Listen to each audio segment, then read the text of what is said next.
میں دعوت سخن دے رہا ہوں برادر امیش شمیم صاحب کی تقریر کا عنوان ہے فکر حاصل۔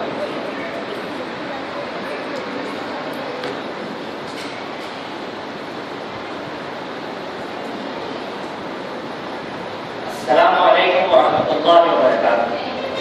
ان الحمد للہ نحمده ونستعینه ونستغفره ونعوذ باللہ من شرور انفسنا ومن سیئات اعمالنا من يهده الله فلا مضل له ومن يضلل فلا هادي له واشهد ان لا اله الا الله وحده لا شريك له واشهد ان محمدا عبده ورسوله اما بعد فان خير الحديث كتاب الله خير الهدي هدي محمد صلى الله عليه وسلم وشر الامور محدثاتها وكل محدثة بدعة وكل بدعة ضلالة وكل ضلالة في النار۔